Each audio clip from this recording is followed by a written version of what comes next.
Всем привет! Сегодня давайте поговорим про привычки. Привычки играют огромную роль в жизни человека, даже если он не всегда это осознает. Они формируются постепенно, повторяются изо дня в день и становятся частью повседневного поведения.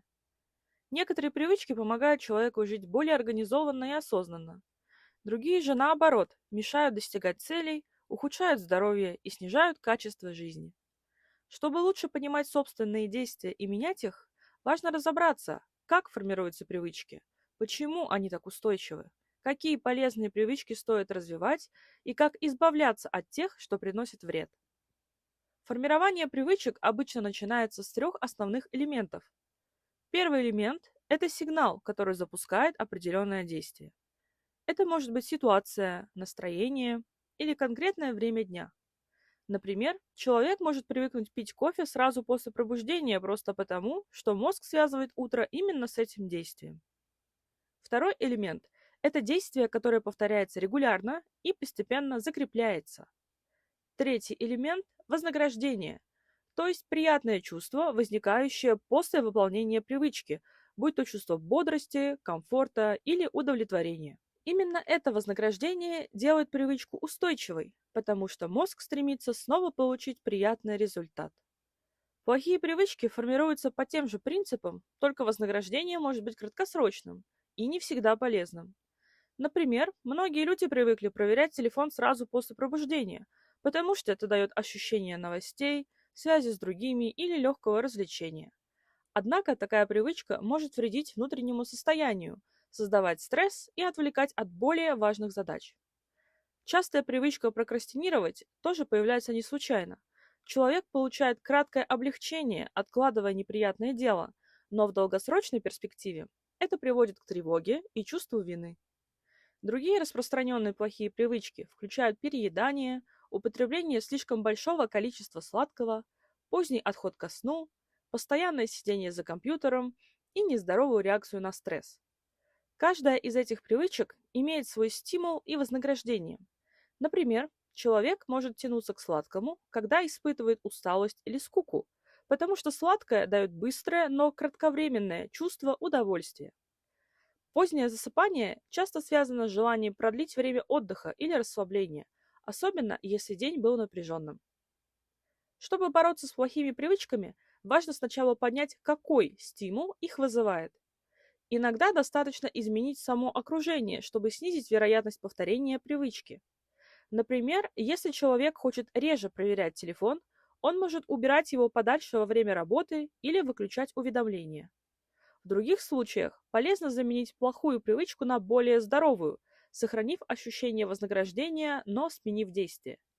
Например, когда хочется съесть что-то вредное, можно выпить стакан воды или съесть фрукт, чтобы мозг все равно получил удовлетворение, но без негативных последствий. Еще один важный способ борьбы с вредными привычками– это постепенность. Мало кто может резко и навсегда отказаться от привычного поведения. Гораздо эффективнее ставить маленькие цели, которые легко достичь.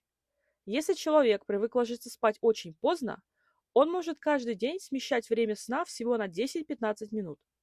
Так изменения будут проходить мягко, не вызывая внутреннего сопротивления.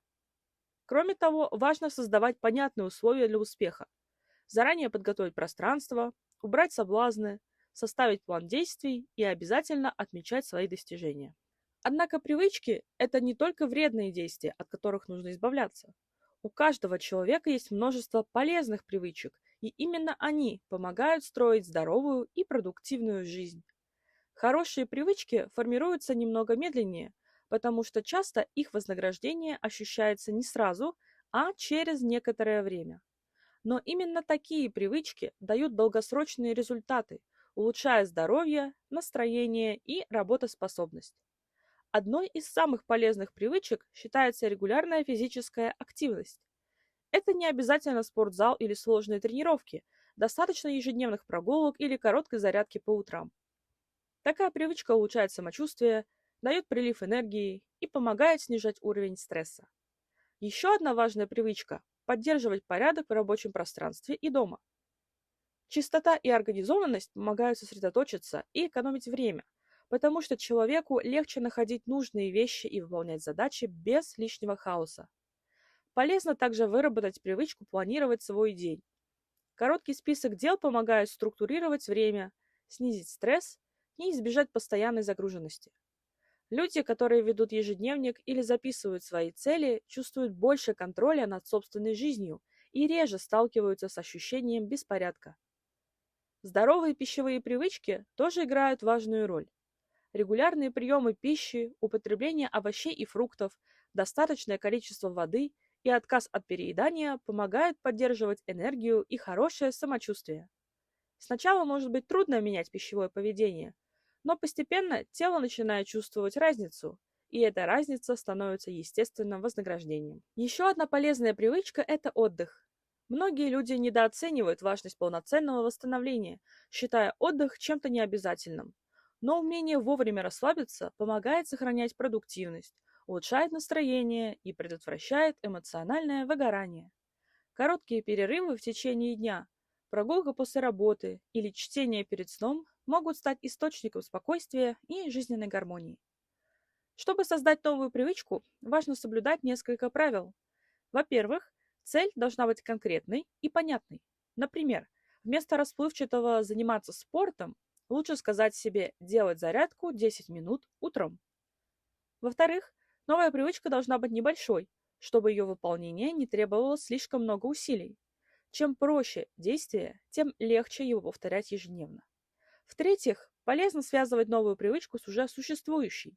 Например, можно делать растяжку сразу после чистки зубов или читать 10 минут, прежде чем лечь спать. Такое связывание упрощает процесс и помогает автоматизировать поведение. Важно также поощрять себя за выполнение полезных действий. Вознаграждение может быть небольшим. Чашка любимого чая, просмотр эпизода сериала или просто чувство удовлетворения. Главное, чтобы мозг связывал полезное действие с приятным результатом. Постепенно такие действия становятся естественными, и человек начинает выполнять их без особого усилия. В заключение можно сказать, что привычки – это мощный инструмент, который может работать как во вред, так и в пользу человека. Плохие привычки способны разрушать здоровье и мешать достижению целей, а хорошие, наоборот, помогают жить более осознанно, успешно и гармонично. Чтобы изменить свою жизнь, достаточно внимательно наблюдать за собственным поведением, понимать причины своих действий и постепенно строить новые, здоровые привычки. И хотя процесс формирования привычек требует времени и терпения, результаты стоят всех усилий, потому что именно привычки определяют то, как мы живем каждый день.